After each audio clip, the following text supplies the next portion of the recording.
Vitamins lang ng pagpaganang kumain, wala ba sila? Antakin mo mga kabayan, yung ipahinto, yung investigasyon ng Blue Ribbon. Nagulat. Dyan sa kamara, kakayaan mo lang. Bago mag-ano yan si Marcos, Okay, Rito. Naman natin ang isa sa mga pinangalanan ni Senador Rodante Marcoleta.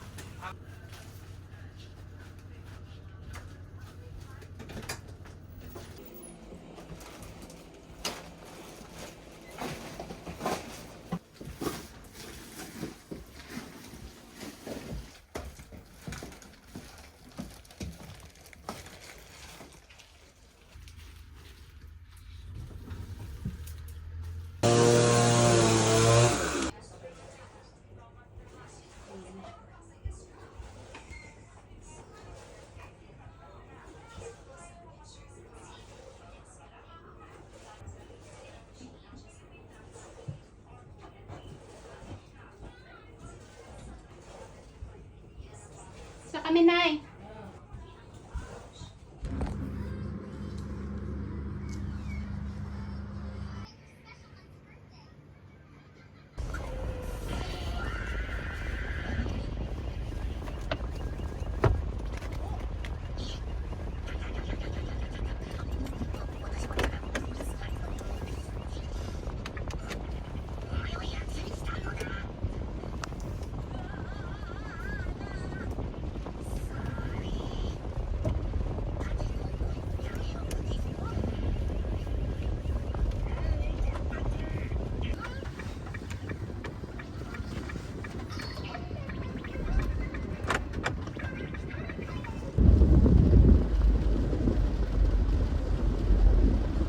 Ayan.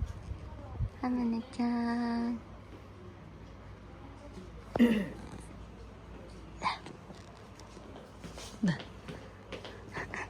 Ayaw ngumiti. mahal lang yung tinik.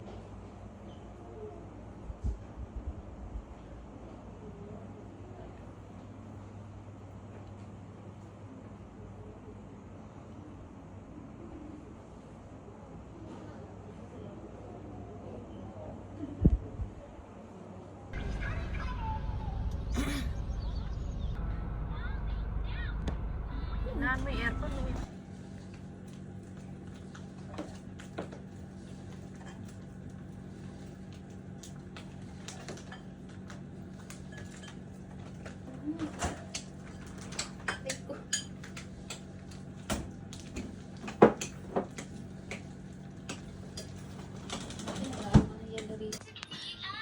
Laki ng buka.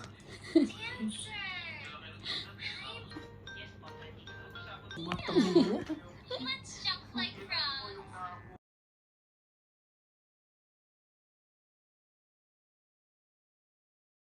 Next part, we're gonna sing loud. With music, we call that forte.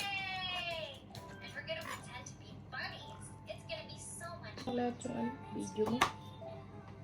Shall we wake them Ayoko, mga nakapanood mo. so still? Nakausap pa. Masama mo sa loob ng anak mo. Say goodbye to our friends. Please say bye to Kaya ako dyan, nung lagi kong pinaandog sa lamesa. Hiwa ka pa naman ng Oo. Ilan taong kami nun? Maliit pa kayo, no? Di ba malis ako, nag-Saudi. Maging maayos ang buhay natin. Nakuha ko yung passport ko. Tuwan-tuwa ako. Nagtatanong ako doon sa DFA mismo, doon sa opisina. Yung building, ang binayaran ko 5,000. Mahalaga pa pera nun eh. Malaki pa. Di tuwan-tuwa ako. Ngayon, minedical ako, di napit to work.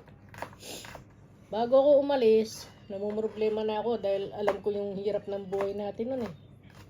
Hindi ko alam kung saan ako kukuha ng pang-iwan ng sa inyo. Ayun ba yun yung yung bahay katabi yung pala Oo, ngayon, ang kuya mo, may trabaho noon, sinabihan ko na, Jimor, baka may pera ka dyan, bilan mo ako ng jogging pants, medyas. Kasi malapit na flight ko noon eh. Ngayon, nag-usap kami ng tatay mo. Sabi ko, yung mga bata, huwag mong pababayaan. Kung gusto mo maging okay tayo, yan na lang mga bata ang magiging alas mo. Sabi ko, huwag mong pababayaan yung mga yan. Sabi ko, pag sahod ko, napadala ko yung sahod ko. Pero may ATM na ako na, iniwan ko kay Princess. Iniwan ko yun. Tapos nangako naman ang tatay mo na gano'n. Ngayon, sa agency na kami, gaano kasakit sa akin yun na nasa agency kami, isinama niya si Neneng. Agency? Oo. Pagdating sa akin. Ginawa ko, di ako kumikibo. Siya ang pumirma doon sa sa agency. Itong si Neneng, kasama. Ngayon, nakita niyo may umiiyak ako doon sa CR. Jing, huwag ka nang umiyak. Paalis na tayo. Kasama mo sa atin mo Oo, dalawa kaming nag-flight nun eh. Hmm. Ngayon sabi ko talagang hindi na magbabago sa si Ruel. Bakit babayaro ba sa tatay mo? Oo. Sabi naging babae niyan doon sa Nahicrap. Hindi lang ako nakipo, di ba nagtatrabaho ako nun. Nagmimerienda sila, magkasama ng babae. Tapos nung nasa abroad na ako, umalis na ako. Unang araw ko doon, iyak ako ng iyak. Kasi nga iniisip ko yung sitwasyon nyo. Nag-try akong magsabi doon sa boss ko na kung pwede, magpapauna ako ng sahod para maipadala ko sa inyo. Eh, hindi ko pumayag yung babae. Hindi daw pwede kasi baka daw mamaya mag-back out ako. Mabait sana yung amo ko, doktor eh. Tapos yung babae, nagtitinda ng gamot sa parang nasa Mercury. Ganun ang trabaho niya. Pharmacy. Oo. Ngayon, nung mga isang buwan na ako, malapit na ako sumahod eh. Pinadala ko ngayon yung pera sa ATM. Pero natawag-tawag na ako na nakakausap ko lagi si Princess at saka si kuya mo. Sabi ko, kumusta na yung mga kapatid mo? Okay naman daw. Si tatay daw laging lasing. Kahit yung may-ari ng telepono, nagsasabi rin sa akin, sabi niya, Jing, kawawa ka naman. Sabi ko, bakit po? Yung mga anak mo napapabayaan yung pinadala mong pera. Si Neneng ang namamayagpag. Yung mga anak niya, kumpleto ng gamit, pero yung mga anak mo, wala. May magpapasko na. Iyak ako ng iyak nun. Ngayon, nung huling tawag ko, nakausap ko si Princess. Sabi ko, Princess, ano nangyari? Bakit yung ATM binigay mo kay tatay mo? Kinuha kasi nila, Nay, sabi ni Princess. Pati pinigay mo, wala naman akong magawa. Bata pa si Princess nun, yata, grade 6. Ngayon, iyak na naman ako ng iyak nun, nagdilinis ako ng swimming pool. Nakita ng amo kong babae. Nakita niya, tinawag ako. Nagalit sa akin, ba't daw ako umiiyak kasi malas daw sa kanila yun. Kinuwento ko ngayon yung kung ano yung nararamdaman ko. Naintindihan naman niya. Tapos nung huling tawag ko uli, nakausap ko, tatay mo, lasing. Sabi ko, asan yung mga bata? Sabi ko, tawagin mo nga si Jimor at kakausapin ko. Hindi, wala rito. Yung pala, nando doon sa tabi niya, ayaw ipakausap sa akin. Kasi nagsabi, yung may-ari ng telepono, si Mamang. Sabi niya, Jing, ako sa'yo, umuwi ka na lang, kawawa ka.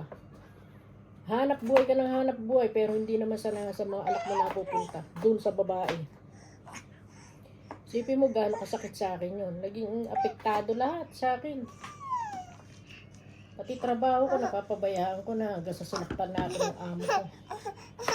Nagiging palpak na lahat ng trabaho ko nun. Lumilipad na utak ko eh. Ngayon, nalaman ko pa si Princess nagiinom na raw. Ba't nagiinom? Aba, natuto ng uminom, sabi ni Mamang. Nako, sabi niya, lahat ng anak mo mapapariwara. Sabi niya, pag hindi ka umuwi. Ngayon, nagpaalam ako sa amo ko na Uwi ka na. uuwi na lang ako. Alam mo ginawa sa akin? Pinaghampas ako ng ng sapatos niya. Lahat yan, pasa-pasa yung katawan ko. Mukha. Uulitin ko, sabi niya ganyan. Uuwi ka o mag-i-stay ka rito? Uuwi po, sabi ko ganyan. Alatul, Philippines, sabi kong ganyan. Galit sa akin, kinulong ako sa taas. December Tandang-tanda ko pa, December 3. Nasa kulungan ako sa taas, wala akong kain, ang iniinom ko yung tubig sa CR. Tapos sila umaalis, hindi ako dinadala ng pagkain. Paano Tapos, ka nakatakas doon? hindi ako nakatakas, pinababa ako. Wala akong kain, payat na ako nun eh. Maglinis ka, sabi sa akin nung boss ko. Sabi naman nung boss ko lalaki, pakainin mo na. No, sabi niya. No need to eat, sabi niya. Do it, sabi sa akin. All, do it, sabi niya. Lilinis ako, latan-latan na yung katawan ko. Talagang suko na katawan ko eh. Ang ginawa ko, nung umalis sila, nagsulat ako sa papel. May dala akong papel nun eh. Binutasan ko yung sapatos ko, yung mga pantalong ko. Nilagay ko lahat din yung letter. Lahat ng gamit ko kasi kung anong mangyari sa akin, siyempre oo, may ebidensya. Ang dami kong sulat na nilagay doon sa mga damit ko, lahat, ultimo bra.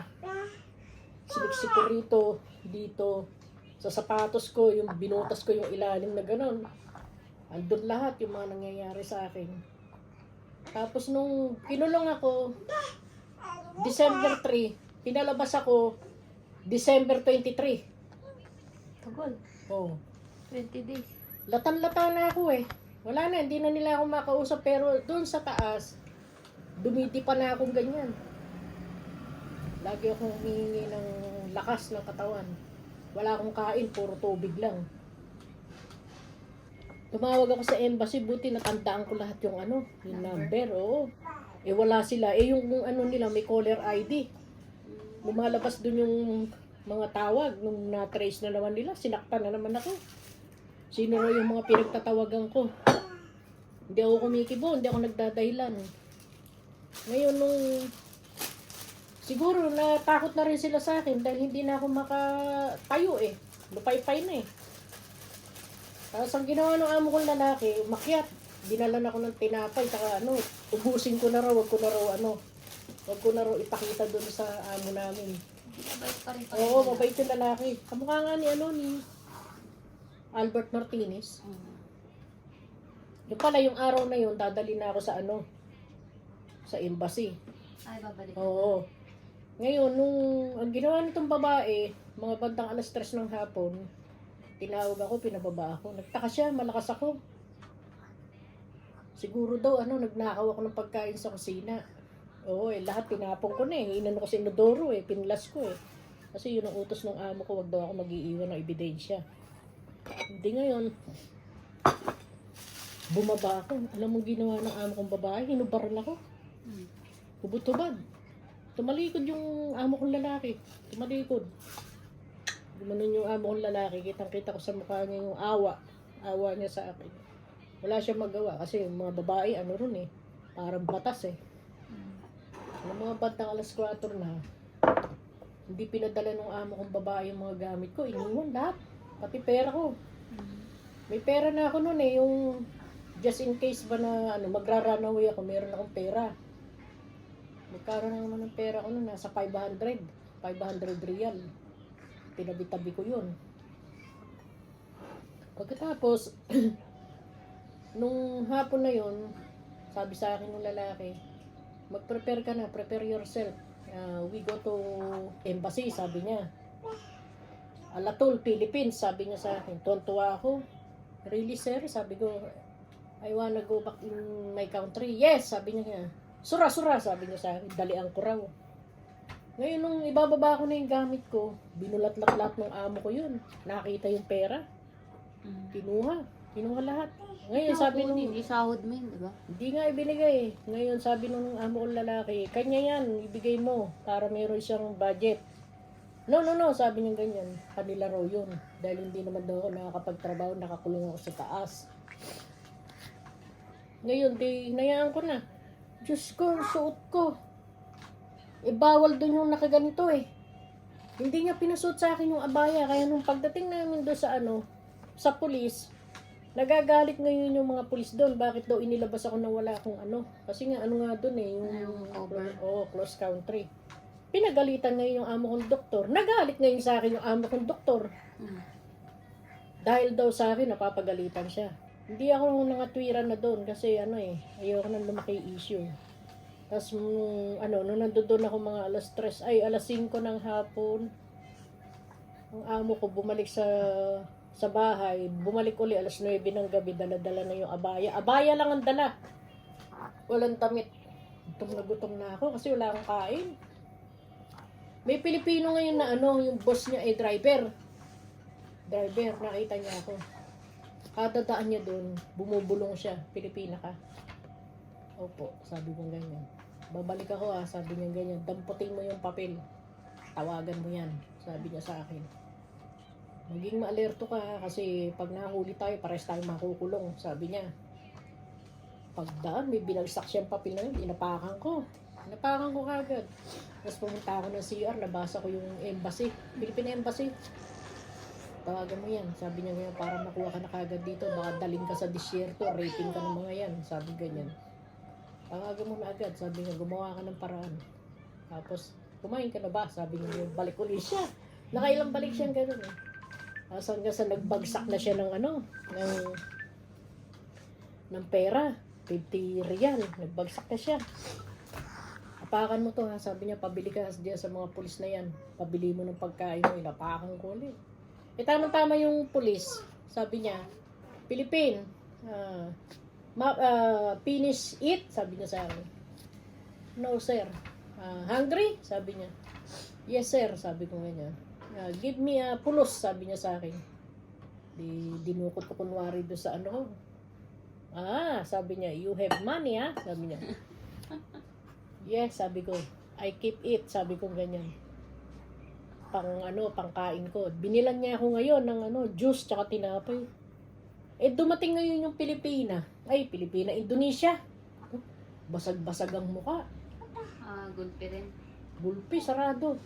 At ko lang, ano nangyari dito? Ngayon, ini-interview siya ng polis. Naiintindihan ko yung usapan nila na pinagbintangan daw siya nung amo ng babae. Hinataw-hataw doon yung takong sapatos. Butas-butas yung ganto niya eh.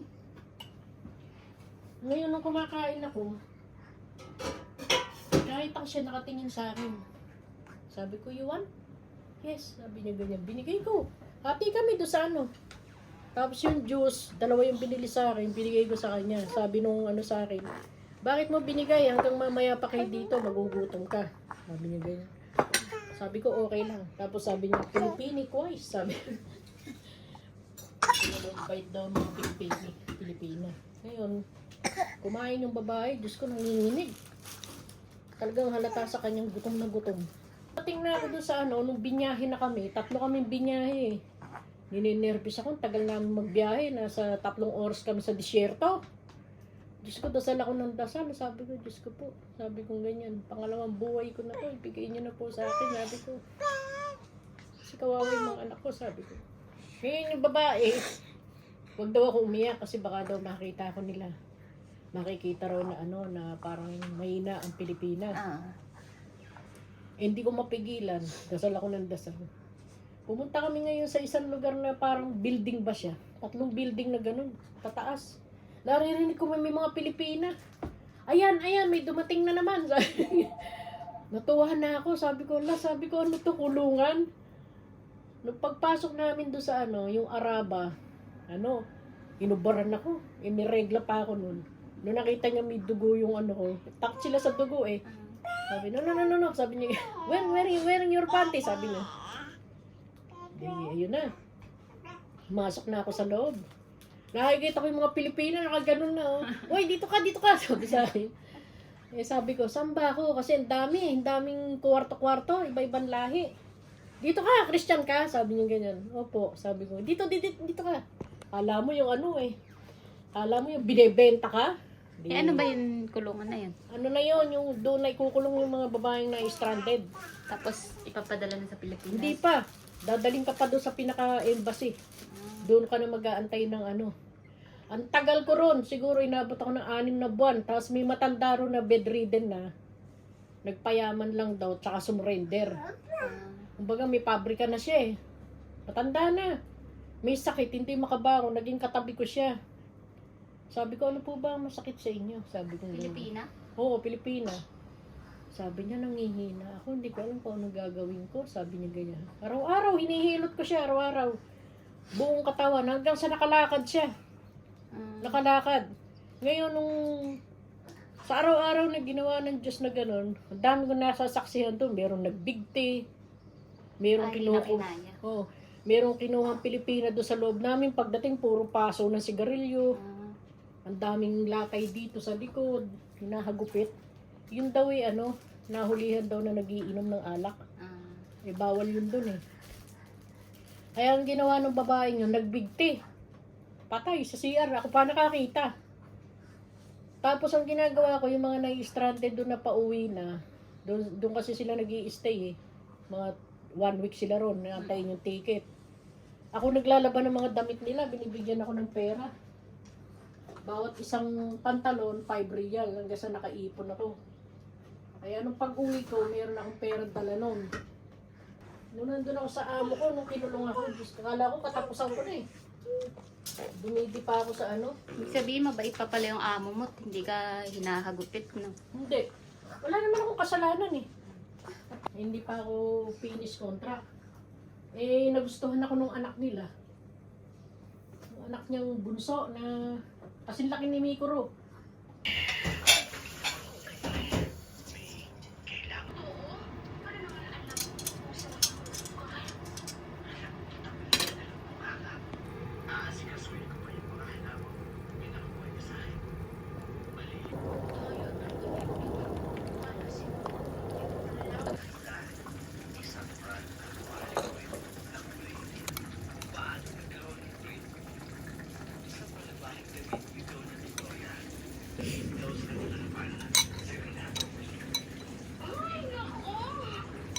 Hindi mo mahalat. What's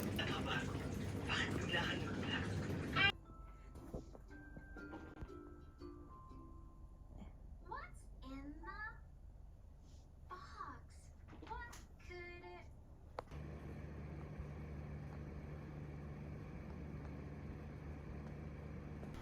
it